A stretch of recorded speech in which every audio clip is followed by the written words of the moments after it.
안녕하세요. 소망 김기사. 동희입니다. 네, 오늘부터 제 아내 동희를 전기 설비 과목으로 이렇게 전기 기능사를 딸 수 있게 공부를 시작하고자 합니다. 네. 동희야, 음. 전기 설비는 사실 오빠가 하는 일과 굉장히 밀접한 관계가 있어. 오늘도 현장 가서 열심히 이제 전선 피복 벗기고 어디 결선할 때 결선하고 막 이런 작업을 했는데, 이런 것을 비롯해서 우리가 전기를 원활하게 쓸 수 있게 여러 가지 장치 같은 것 설치도 하고 또 필요 없는 것은 제거도 하고, 이 모든 과정이 결국에는 오빠가 하는 일이거든.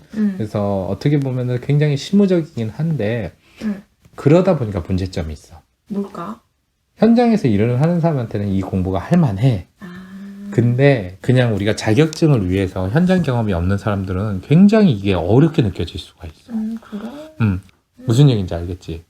그렇다 해서 달달달 외우자니 교회 열심히 다닌 사람이 불경을 외우라 하는 느낌 정도로 와닿지가 않아. 그래서 오빠는 이 강의를 동희한테 많이 외우라고는 시키되 기본적인 어떤 용어나 이 상황에서 이걸 왜 쓰는지 이런 거 같은 경우는 오빠가 그래도 직접 일을 하는 입장에서 설명을 할 수 있거든. 그래서 동희도 그냥 막 외우기보다는 이런 오빠가 얘기해 주는 걸 잘 들으면서 외우면은 조금이라도 이해력이 좋을 거야. 그래서 잘 이렇게 따라오길 바라고, 오늘 우리가 이제 전기 설비라고 하는 과목의 첫 시간으로서 바로 전선과 전선의 접속, 이 중에서도 전선과 케이블에 대한 이야기를 하려고 그래. 뭐 전선이라는 거는 우리 동희도 잘 알 거야. 결국 전류가 흘러가는 선을 말하는 거잖아. 그치? 그래가지고 이 전선이라는 것을 전반적으로 이야기를 할 텐데, 케이블과 절연전선의 차이 같은 것도 간단하게 알아두고, 전선에 그래. 어떤 종류가 있는지, 그리고 전선에서의 뭐 소선 같은 것이 어떻게 계산되는지 이런 것 같은 걸 배울 테니까 차분하게 오빠 설명하는 거 잘 들어봐. 그래. 자, 오늘 우리가 공부할 거는 바로 전선 및 케이블에서도 전선에 대한 얘기를 하려고 그래. 전선, 말 그대로 전깃줄이야. 근데 우리가 아무거나 전깃줄로 쓰면 되냐? 안 되지. 안 되지. 당연히 전류가 흐를 수 있어야 돼. 즉 도체로 되어 있어야 돼. 그렇다면은 도체로서 대표적으로 쓸 수 있는 게 바로 구리야. 구리도 쓰고 알루미늄을 쓸 수도 있어. 근데 철 같은 거 써도 될까 안 될까? 안 돼. 왜? 불날 것 같아. 오, 정확해. 그게 이제 구리나 알루미늄 같은 경우는 상대적으로 고유 저항이라는 값이 낮기 때문에 전류가 잘 흘러. 근데 철 같은 경우 고유 저항이 높기 때문에 저항이 높으면 어떻게 돼? 열이 많이 발생하잖아. 그렇기 때문에 이런 것을 쓰면은 안 돼. 그래서 대표적으로 구리와 알루미늄을 많이 쓰는데, 이제 그런 것을 떠나서 전선의 구비 조건에 대한 이야기를 해줄게. 이게 뭐냐면은 어차피 구리나 알루미늄 이런 걸로써 전선을 만든다 하는 것은 이해가 가지만은 그냥 그걸 아무렇게나 만드는 게 아니라 이러한 조건에 맞게 만들어야 된다 이거야. 자, 하나씩 보자. 먼저 도전율은 높아야 돼. 도전율이 뭐야? 도전율은 전기가 얼마나 잘 흐르는지. 그치. 이게 높으면 높을수록 좋아. 도전율이. 당연하지. 그 얘기는 그만큼 저항이 낮은다 이런 얘기고, 그 다음에 기계적 강도도 높아야 돼. 기계적 강도가 뭘까? 뭔가 뭐 충격에도 잘 맞아. 흡수되고 그 전선이 낡아지면 안 되잖아. 수명이 지나면 낡아질 수는 있지만은 낡은다고 해서 성능이 크게 떨어지면 안 된다. 그렇게 나와야지. 그래?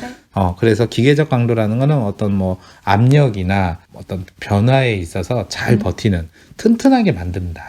그게 되게 중요하지. 그리고 쉽게 끊어져서도 안 되고. 그리고 내식성이 높아야 된다. 내식성이 뭘까? 약간 그 뭐지? 공기에 산화되는 것처럼 부식되면 안 되는 거. 이야, 우리 동희가 그냥 강의해라. 아, 그래? 다 알고 있는다. 맞아. 내식이라는 것은 식이 부식을 말해. 근데 부식으로부터 얼마나 잘 버텨야 되냐. 인내할 때 내거든. 그래서 이 내식성도 높으면 높을수록 쉽게 부식이 안 되지. 그러니까 오랜 시간이 지나도 잘 변하지가 않겠지. 이번에는 어려워서 모르겠다. 가효성이 높아야 돼.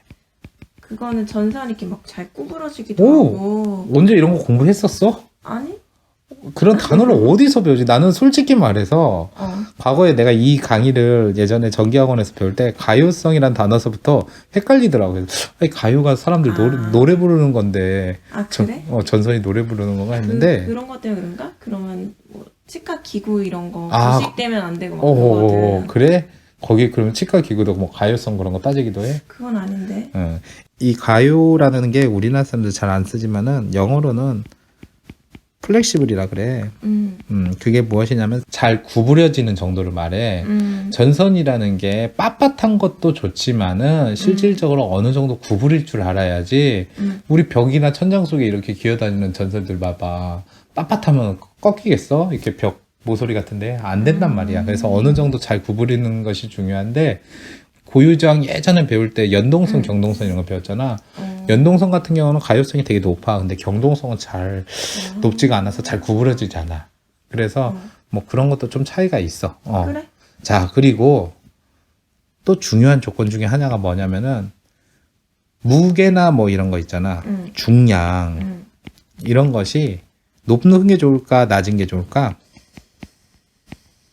모르겠는데. 높으면 좋은 거 아니야? 무조건 높다고 다 좋은 건 아니고 오히려 무게는 가벼울수록 좋아. 그치. 움직일 때. 아니, 우리가 뭐 작업할 때도 가벼울수록 좋은 게 있는데 더 큰 문제가 뭐냐면은 우리가 이제 일반적으로 우리 집에서 쓰는 전기만 볼 게 아니라 어디 송전탑이나 전봇대에 있는 전기줄도 생각해봐. 막연하게 무거우면 그만큼 더 송전탑이나 전봇대도 튼튼하게 지어야 하잖아.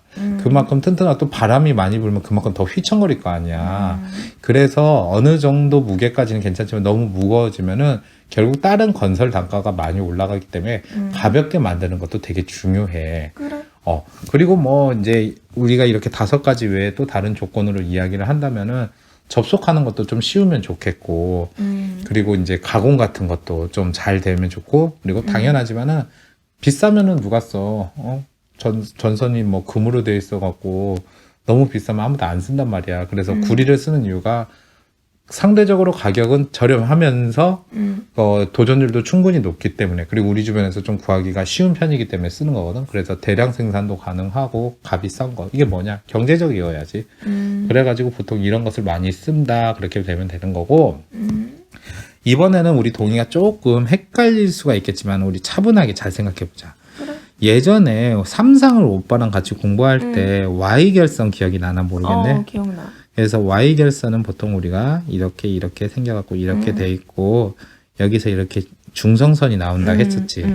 자, 그런데 이 Y결선의 오빠가 그 당시에 상에 대한 이야기를 할 때 A상, B상, C상 그리고 중성선은 N 이렇게 했었잖아. 그런데 이 A상, B상, C상이 본래 이름이 아니라 오빠가 당시에는 동의한테 쉽게 가르쳐 주려고 그냥 이렇게 했고, 이게 이제 원래는 RST상 그렇게 얘기를 했었어. 오빠 처음 전기 공부할 때도 그렇게 공부했고, 불과 2020년까지는 그렇게 불렀었어. 근데 2021년부터 한국 전기 설비 규정이라고 규정이 바뀌면서 이 각각의 상 이름이 바뀌었어. 자, A상이라고 볼 수 있는 게 뭘로 바뀌었냐면은 L1, B는 L2, 오, 그래. C는 L3, 그래. 자, 중성선은 N. 그대로 중성선을 써. 가끔 이제 이 중성선을 N상이라고 하는 경우가 있어. 사실 우리 아빠도 그렇게 해. N상이 아니야. 중성선은 상이 따로 없기 때문에 그냥 중성선 그 자체지, N상이라는 말은 엄밀히 말해서는 틀리지만은 근데 실제로 현장에 나가서 뭐 안전공사 직원분들하고 N상이라고 많이 얘기해. 그냥 편하니까. 근데 이제 중요한 게 뭐냐면은 L1, L2, L3 그리고 중성선이 각기 색깔이 다 정해져 있어. 이게 뭐냐면은 차단기 같은 거 접속할 때 거기에다 절연 튜브 같은 거 꽂을 때 이 색깔대로 반드시 해줘야 돼. 오빠도 반드시 그렇게 시공하고 또 뭐 이제 그 전선 색깔도 이렇게 맞춰줘야 된다는데 현실적으로 이렇게 하기 힘든 경우도 많거든. 그래서 원래는 이렇게 전선 색깔도 맞춰줘야 된다 해서 이것도 같이 배워두자. 그래. 자, L1 같은 경우는 갈색, L2 같은 경우에는 흑색, L3 같은 경우에는 회색. 다 어두운 색깔이네. 예전에는 원래는 그 빨간색, 하얀색, 뭐 파란색 뭐 이렇게 돼 있었거든. 근데 이게 이렇게 L1에서 L2, L3로 바뀌면서 색깔이 바뀌었어. 그렇게 이렇게 됐고, 중성선 같은 경우 옛날에는 하얀색이었는데 이제는 무조건 청색. 청색. 파란색이지. 이렇게 바뀌었어. 그래서 이 상순과 이 색깔 순서는 꼭 외워야 돼. 그리고 우리가 지금 언급을 안 했지만은 결국 여기에서 나온다는 게 하나가 뭐가 있었냐? 바로 접지가 있었잖아. 접지도 예전에는 녹색만 썼는데 지금의 접지는 녹색하고 황색이 교차로 되어 있는 선을 써야 돼. 이게 이렇게 바뀌었어. 그래서 지금 오빠가 이렇게 얘기한 5가지 색깔은 내 그냥 외우고 싶은데 외우는 게 아니라 이 순서대로 그래. 꼭 외워야 된다는 거. 갈색, 흑색, 회색, 파란색, 녹색, 황색. 오빠는 솔직히 말하면은 이걸 그냥 갈회라고 외웠었거든. 가르케. 이런 식으로 꼭 외워야 된다는 그래. 거 알아두고. 동희야. 설비 공부를 해보니까 어때? 막 머리 쓰고 이런 건 별로 없지. 그냥 외우면 될 것 같은데? 맞아. 암기 과목이야. 다만 오빠가 직접 실무에서는 오빠 이런 것을 그냥 외우든 아니든 일을 하려면 이런 것을 숙지하면서 일을 해야 돼. 그러니까 나는 이것이 참 와닿긴 하는데 동희는 사실 현장에 오빠가 일할 때 와보긴 했지만 뭘 하는지 모르잖아. 그러니까 이런 것에 대해서 잘 모를 수가 있어서 오빠가 이렇게 설명을 해주는 거야. 어쨌든 자, 이제 전압에 대한 이야기를 해볼게. 전압도 우리가 생각하기에는 그냥 몇 볼트 몇 볼트만 얘기를 했었는데 전압도 구분할 수가 있어. 뭘로? 바로 크기로. 그래가지고 우리가 이제 흔히 쓰는 조류라고 할 수 있는 AC, 그리고 DC. 이걸 또 3개로 나눌 수 있어. 저합, 그리고 고압, 그리고 특별고압이라고 하는 특고압이라 그래. 더 높을 것 같지. 자, 여기에서 중요한 게 뭐냐면은 단순히 숫자만 외우는 게 아니라 그 뒤에 붙는 전미어, 이상, 이하, 초과, 미만, 이 개념을 우리가 정확하게 알아야 돼. 이런 걸로써 함정시험을 내기가 너무 좋아. 그래. 자, 먼저 교류에서의 저압은 뭐냐? 바로 1000V 이하다.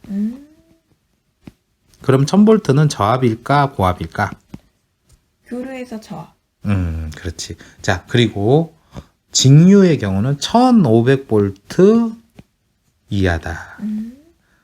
원래 2년 전에 이렇게 전기 규정이 바뀌기 전에는 저합 조류는 600V 이하, 저합 직류는 1000V 이하였다가 이게 좀 느슨하게 올라갔어. 자, 고압 같은 경우는 조금 복잡하다, 범위가. 고압 조류 같은 경우에는 1000V 초과, 그리고 7000V 이하. 자, 그리고 고압 직류 같은 경우에는 1500V 초과, 그리고 7000V 이하. 마지막으로 특고압 같은 경우에는 조류나 직류나 모두 똑같아. 뭐겠어? 7000V 초과. 이게 왜 중요하냐면은 지금 우리가 일반적으로 쓰고 있는 220V, 380V 이런 거, 오빠가 지금 만지는 전기가 이런 쪽이야. 이런 쪽은 저압이야.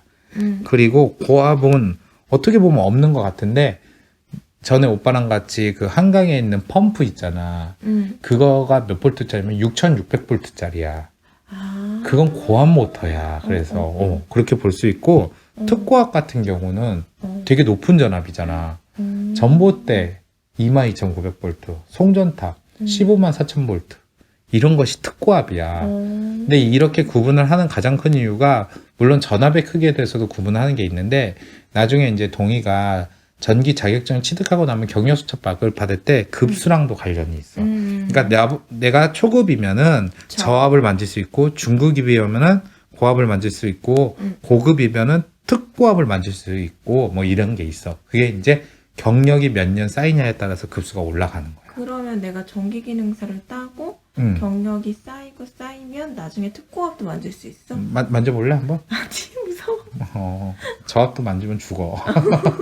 만져보기 위해서 경력을 쌓는 거야? 아니야. 아니지. 그 맞아. 근데 그런 원리가 맞아. 자격증 따고 경력이 쌓이면 쌓일수록 급수가 올라가고 한마디로 자기가 이제 취급할 수 있는 전기가 올라가는 거지.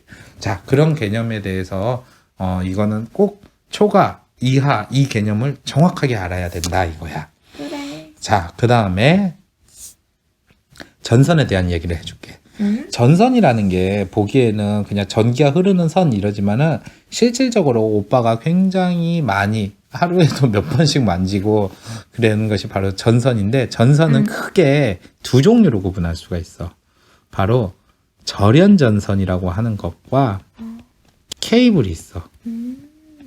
그리고 여기에도 포함되어 있지 않은 또 다른 엑스트라 같은 전선이 있는 게 뭐냐면은 나전선이라는 게 있어. 자, 절연전선도 또 두 가지로 구분할 수가 있어. 뭘로 구분할 수 있냐면은 단선도체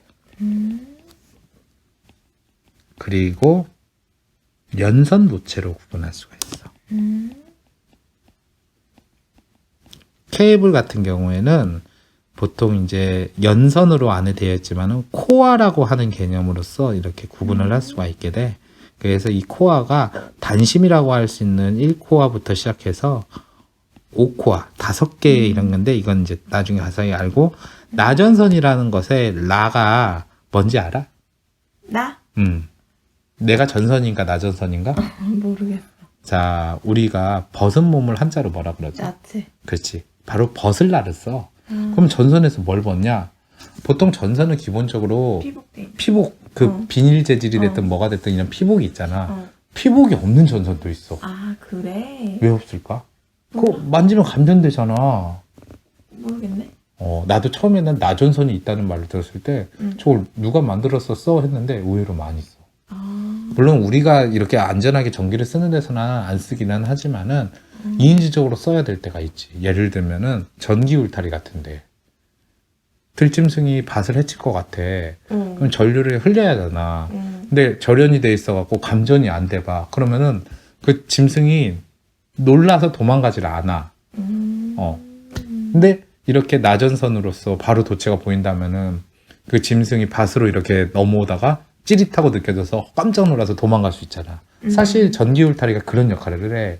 우리가 도시에 살아서는 못 보지만은 시골에는 전기 울타리가 있는 밭들이 많아. 그래서 매년 그런데 아무 생각 없이 가던 사람이 감전사를 하는 사고도 있고 그래. 그거 외에도 열이 많이 발생하는 전기난로 같은 데도 나전선이 있어. 왠 줄 알아? 열이 많이 발생해서 뜨끈뜨끈한데 피복이 있어 봐. 녹아버릴 거 아니야.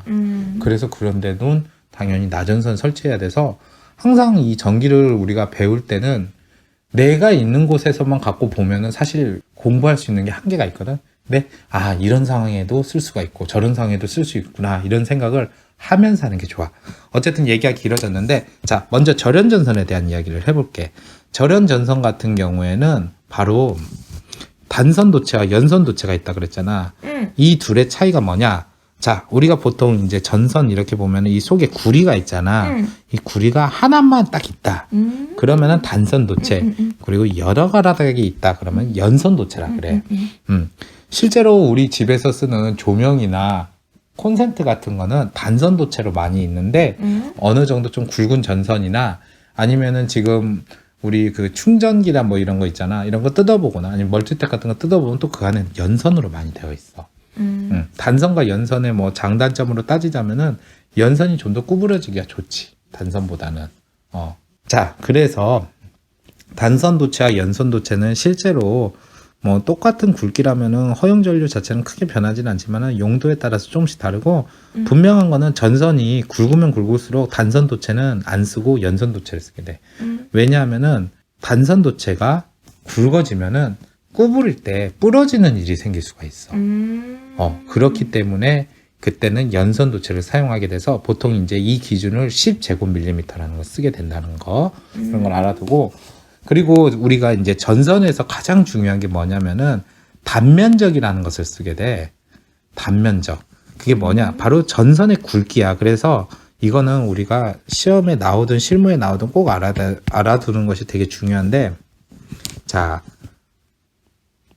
예전에는 전선의 단면적을 구할 때 단선과 연선을 따로 이렇게 봐갖고, 단선 같은 경우에는 밀리미터 아니면은 제곱밀리미터를 썼고, 연선은 제곱밀리미터만 썼는데, 지금은 통일이 돼 있어. 뭘로? 바로 제곱밀리미터로 통일이 돼 있어. 자, 제곱밀리미터를 영어로 뭐라고 그러는지 알아? 스케일? 스퀘어 밀리미터라 그러잖아. 그래가지고 이것을 가리켜 우리 현장에서는 이런 단어도 써. SQ. 뭐냐? 이 SQ가 바로 제곱의 영어 단어라고 할 수 있는 스퀘어에서 따온 거야. 근데 보통 이제 우리가 공부하는 책에서는 FM대로 제곱밀리미터를 많이 사용하지만은 이 두 개는 같은 단위다 이거야. 그래서 그걸 알아두고, 물론 이제 밀리미터를 쓰는 경우도 있어. 이거는 이제 일반적인 경우가 아니라 한전에서는 전선의 그 규격을 아직 밀리로 쓰는데 보통 이렇게 제곱밀리미터로 많이 쓴다 이렇게 보면 되고, 그리고 또 하나 알아둘 게 뭐냐면은 전선도 그냥 막 단순하게 제곱밀리미터로 있는 게 아니라 어떤 순서가 있는데 이런 것도 시험에 나올 수가 있어. 즉 전선의 규격 종류가 정해져 있어. 제일 가는 게 1.5 제곱밀리미터, 그 다음이 2.5, 그 다음이 4, 그 다음이 6, 그 다음이 10, 그 다음이 16, 그 다음이 25, 그 다음이 35, 그 다음이 50, 그 다음이 70, 그 다음이 95, 그 다음이 120. 그래서 계속 늘어날 것 같지만 보통 이 120까지는 외워야 돼. 이 순서를. 이런 문제가 나올 수 있어. 그래? 응. 너무 어렵다. 어려워? 나도 처음에는 이걸 못 외웠는데 현장에서 하도 일을 하다 보니까 이렇게 몸이 와닿더라고. 예를 들면 이거지. 어디 인입선 하려는데 아버지한테 25스퀘어로 할까요? 16스퀘어로 할까요? 이런 것도 알고, 어디 뭐 4스퀘어 하니까 뭐 30A 차단기 달고 막 이게 이제 계속 일을 하다 보니까 익숙해지는데 결국 이 순서가 시험에 나올 수 있어. 어떻게 나오냐? 다음 중 전선의 그 단면적에 해당하는 것이 아닌 것은 해갖고 뜬금없이 뭐 30스퀘어 이런 게 나오면 틀린 거지. 그래서 이 순서 꼭 외워라 이거고, 그래. 단위는 모두 제곱밀리미터야. 그리고 전선의 경우 그 연선이 있다 그랬잖아. 이 연선을 보면은 봐봐. 속에 여러 가닥에 이렇게 선이 있어. 단선과 달리. 근데 이 연선의 이 여러 가닥을 보면은 이걸 이제 단면을 딱 보면은 이렇게 지금 총 7개의 도체가 이렇게 있단 말이야. 자, 어떤 전선을 이렇게 벗겨보니 7개가 있고 또 어떤 전선을 벗겨보니 9개가 있고 막 이럴 것 같잖아. 안 그래. 이것도 약속이 정해져 있어. 그 약속이 뭐냐? 일단은 이 안에 이 조그마한 선들이 소선이라 그래. 그래가지고 이 소선의 총수를 구하는 공식도 우리가 같이 외워야 돼.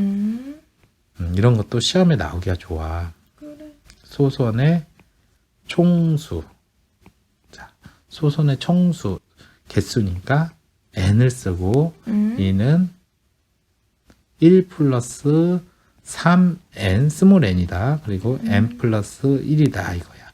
자, 여기에서의 또 나오는 n 있잖아. 스몰 n. 이 스몰 n이 무엇이냐면은 층을 말해. 층. 층수. 자, 층수라는 개념에 대해서 알려줄게. 층수라는 거는 가운데 이렇게 그 있는 거 있잖아. 이거 같은 경우에는 중심 소선이라 해서 층수에서 빼. 그리고 그 중심 소선을 주변으로 이렇게 하나가 이렇게 둘레를 싸고 있잖아. 그게 1층이야. 그리고 1층을 또 한 번 둘러싸고 있다. 그러면 그게 2층인 거야. 자, 그러면은 1층일 경우에는 몇 개가 되냐? 계산을 간단하게 해보자. 그래. 자, 여기에 공식에 대입하면은 1 플러스 3 곱하기 1에 1 플러스 1 이렇게 되는 것은 1 플러스 3 곱하기 2는 7. 그치? 자, 실제로 1층인 거 보자. 이게 바로 1층인 거야. 중심 소선 있고 1층이 이렇게 둘러싸여 있잖아. 하나, 둘, 셋, 넷, 다섯, 여섯, 일곱.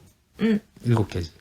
그리고 지금 이거 같은 게 2층이잖아. 이럴 경우에는 이렇게 전체적으로 다 합게 되면은 결국 19개가 된다 이거야.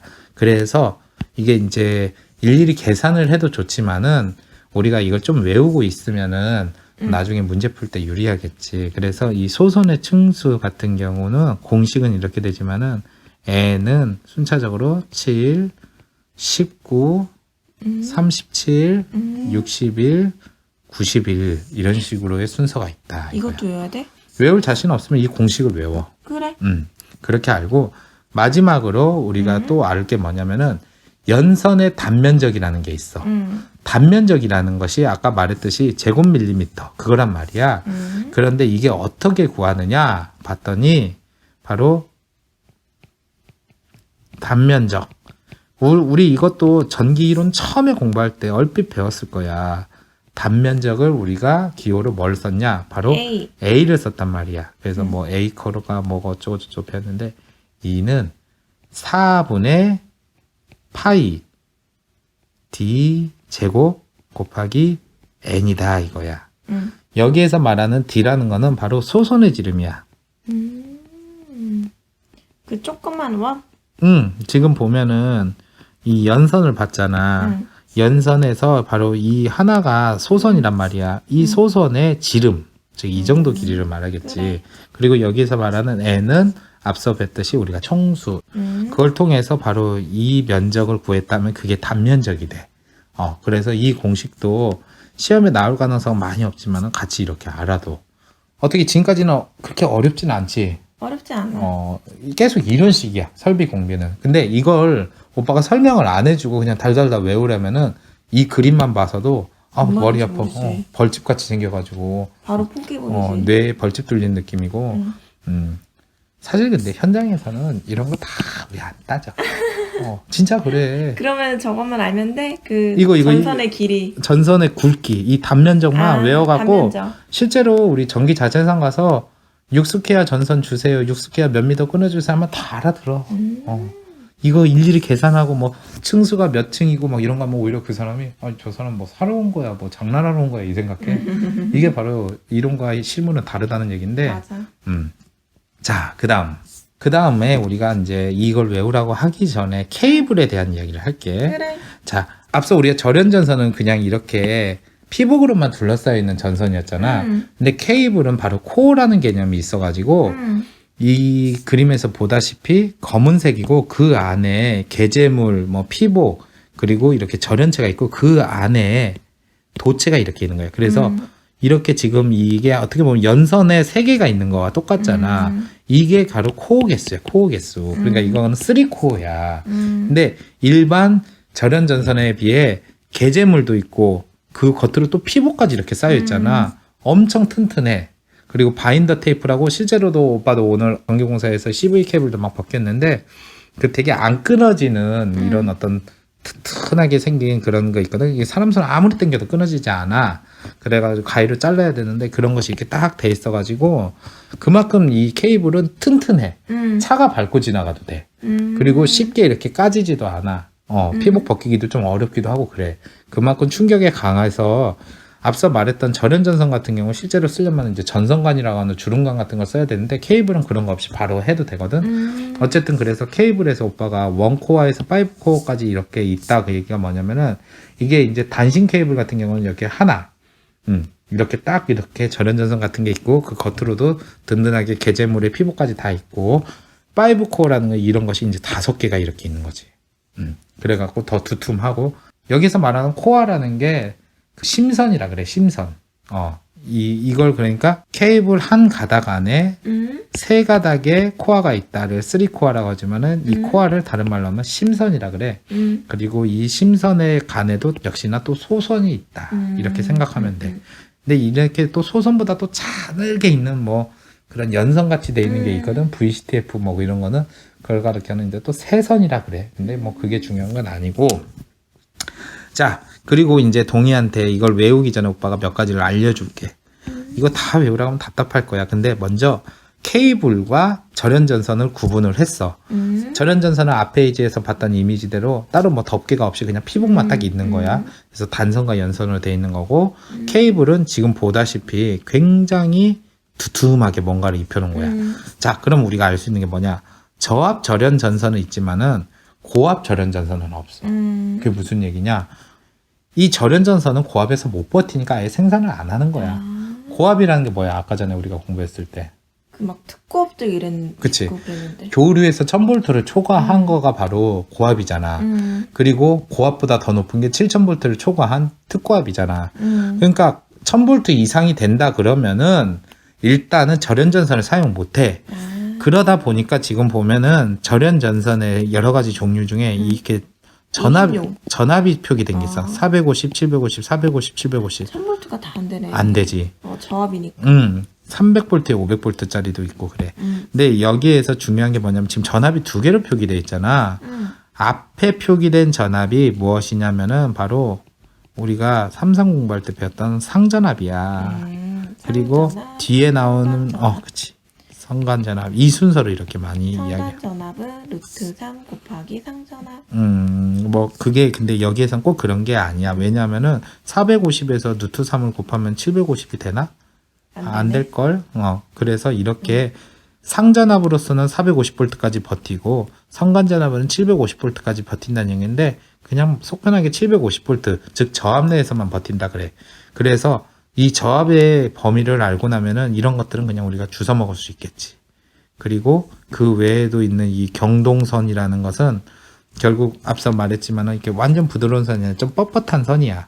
그리고 이런 단어 우리가 외우기 어려울 수도 있어. 옥외용이라는 단어 같은 거. 동이 뭔지 알겠어? 옥외용? 옥외용? 옥상 밖에? 거의 비슷해. 진짜? 정확하게 말하면은 이 옥이라는 게 집 옥자를 써가지고 주택이 되었든 뭐가 됐든 건물 밖에를 말하는 거야. 난 처음에 이런 단어도 뭔 소리인지 몰랐어. 그래서 건물 안에서만 쓰는 전선이 있단 말이야. 근데 이게 건물 밖에서도 쓸 수 있는 전선들이 있는데 그런 것 중에 절연 전선은 모두 저압에서 쓰이는 거다 이거야. 말했잖아. 고압이나 특고압에선 절연 전선을 못 쓴다는 거. 오빠 통화할 때 인입용 얘기 되게 많이 들었어. 인입선 이야기 많이 하잖아. 인입선이구나. 인입선이라는 거는 이제 한전에서 전봇대로 이렇게 전기가 들어오는데 우리 집 계량기까지 들어오는 선을 말하거든. 근데 이제 그때 한전에서 쓰는 전선을 가리켜 인입용 비닐 전원 전선에서 DV 전선이라 그래. 그럼 실제로 그래서 우리가 저기 전기 자재선 가서 DV선 달라면 알아서 줘. 그래서 이런 약자 같은 것도 같이 받으면 좋은데 우리 동의가 지금 시험 보는 게 전기 기능사고 주관식으로 이걸 달달달 외울 필요는 없단 말이야. 객관식이잖아. 다음 중 뭐 성질이 다른 전선은 이런 게 나올 수 있단 말이야. 그러면은 절연 전선은 무조건 저압만 있다. 그리고 옥외형이라는 건 결국 건물 밖에. 그러니까 일반인들이 쉽게 접할 수 있는 데니까 옥외형 전선들은 모두 저압이고 그 뒤에 절연 전선이 이렇게 붙었다. 그리고 뭐 전압 자체가 저압이다. 그러면 저압 절연 전선이지. 그리고 케이블. 방금 전에 오빠가 이제 이 CV 케이블이라고 얘기했는데 오빠도 참 저압 케이블을 많이 만져. 그리고 이 CV 케이블은 차에도 많이 싣고 다닐 정도로 되게 많이 쓰는데 뭐 몇 코아짜리 몇 스퀘어 뭐 이렇게 해갖고 뭐 이것저것 사고 막 그러는데 저압 케이블이 있어. 저압 케이블도 딱 보면은 알겠지만은 1kV가 뭐야? 1000V잖아. 근데 우리가 저압의 범위가 뭐라고 했어? 1000V 이하에만 된다 그랬잖아. 그러니까 일단 전압을 보고도 우리가 먼저 알아채고 그 다음에 유선 텔레비전 급전 겸용 동축 케이블이라고 있는데 이거 같은 경우에는 그냥 우리 현장 사람들은 동축이라 그래. 안테나선이라고 해가지고 요즘에는 많이 안 쓸 거야. 근데 옛날에 뭐 야기 안테나라고 집 옥상에 달려있는 안테나나 아파트도 이제 좀 오래된 아파트는 그 꼭대기층에 안테나가 막 달려있어. 그때 쓰는 케이블 같은 것도 이제 저압 케이블과 비슷한데 실제로 이런 거에다가 우리가 잘못 연결하면 큰일 나지. 그래서 급전 경험. 그러니까 급전이라는 게 뭐냐면 전기를 공급한다 이야기거든. 그런 케이블에서는 가능하다 이거야. 그래. 그래서 이런 것도 일단은 전압을 통해서 우리가 저압인지 구분하고 차라리 잘 안 이어진다 싶으면 고압과 특고압 케이블을 외워. 그래가지고 여기에서 중요한 게 뭐냐면은 특고압은 굉장히 높은 그런 케이블이잖아. 그러다 보니까 이 절연도 되게 꼼꼼하게 잘 하는데 대표적으로 이 가교 폴리엘리텐 절연이라는 단어가 꼭 들어가. 이게 이제 XLP라고 하는 걸 말하는데 이렇게 가교 폴리엘리텐 절연 뭐 어째저째 그런 케이블이다 하면은 무조건 특고압이다 이렇게 생각을 하고 그리고 나서 뭐 이런 고압 케이블 같은 것도 대충 눈으로 열심히 외워. 그리고 그 외의 케이블은 모두 저압이다. 이렇게 외우면은 좀 나을 거야. 어쨌든 그래도 이걸 직접적으로 뭘 외우라고는 안 하니까 많이 받을수록 좋거든. 그래서 이런 것도 알아두고. 자, 이번에 공부할 케이블은 바로 지중 케이블이야. 동의야. 지중 케이블 하면은 뭐 생각나는 거 있어? 그거 뭐지? 전봇대 지중화. 똑똑하네. 확실히 오빠랑 같이 여기저기 많이 돌아다니다 보니까 오빠 막 그런 얘기 해주잖아. 이건 패드라 그래. 여기 전봇대가 안 보이는 건 지중화가 돼서 그래. 뭐 이런 얘기를 해주잖아. 그래, 바로 그거야. 우리가 일반적으로 보이는 그 전봇대가 있는 지역을 가공지역 또는 공중지역이라 그래. 그와는 별개로 얻은 뭐 신도시나 아니면 뭐 대학교 캠퍼스 같은데 아파트 단지는 전봇대가 안 보이는 이유가 땅속으로 전선이 다녀. 그걸 바로 그 지중화라 그래. 그런데 이 지중화 지역의 케이블을 아무거나 갖다 박으면 안 되는 게, 알다시피 땅속으로 물이 스며들거나 아니면 어떤 충격 같은 것을 많이 받기 때문에 더 튼튼하고 물도 스며들지 않는 케이블을 쓰는 것이 맞아. 그래서 지중 케이블은 가격이 고가이긴 하지만 그만큼 더 기계적 강도도 세고 내식성도 강하거든. 그래서 이것도 또한 저압과 고압, 특고압으로 구분할 수 있는데, 사실 이 저압과 고압 쪽은 그냥 참고 삼아 알아두면 되는데, 중요한 거는 특고압 지중 케이블이야. 그래가지고 동심 중성선 차수형 전력 케이블, 그리고 동심 중성선 수밀형 전력 케이블, 이런 식으로 있다면은 특고압 지중 케이블인데, 여기에서 이런 약자 같은 거 있잖아. CNCV, CNCVW, 그리고 TR, CNCVW 케이블, 이런 거 같은 경우는 우리가 외워두는 게 좋아. 그래가지고 여기에서 말하는 그 수밀형이라는 거는 결국 물 같은 것이 잘 들어가지 않게 막아주는 거를 얘기하고, 그리고 또 트리 억제형이라는 거는 이 케이블 특성상 오랫동안 두고 나면 햇빛 같은 걸 받고 그러면은 쩍쩍 갈라지는 경우가 있어. 마치 나뭇가지처럼. 그런 것을 억제를 시킨다, 그렇게 보면 돼. 그래서 특고압 지중 케이블의 이 약자 같은 거는 우리가 봐두고, 그 다음에 나전선. 나전선의 나라는 게 벗을나라 그랬잖아. 맞다. 피복이 벗겨져 있는 전선이라 해서 특수한 용도로는 쓴다 그랬잖아. 이 나전선도 종류가 되게 많아. 그래가지고 뭐 경동선이랑 연동선, 이런 거 우리가 그때 고유저항 배울 때도 공부를 했는데, 이런 것 중에서도 나전선이 있고, 그리고 동합금선, 뭐 경알루미늄선, 알루미늄 합금선, 뭐 이런 거 있는데, 이 나전선의 종류 같은 것도 우리가 좀 봐두는 게 좋아. 그래서 이런 문제는 뻔해. 앞서 우리가 케이블, 뭐 전선 이런 거 다 배웠지만 성질이 다른 녀석을 뽑으라는 문제가 나올 수 있어.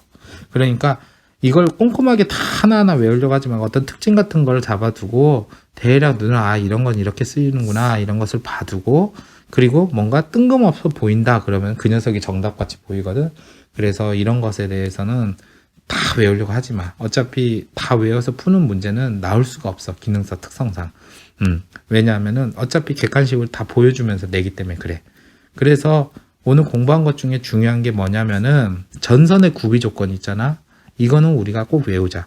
이런 거는 딱 봐도 알겠잖아. 말장난 하기가 좋아. 가효성이 낮고 막 그런 거. 우리가 가효성이라는 단어를 모르면은 찍을 수가 있단 말이야. 그리고 전압의 구분. 이것도 진짜 중요해. 뒤에 가서도 계속 얘기가 나올 거야. 그리고 상순과 그 상에 대한 색깔, 접지까지도 같이 다 봐도.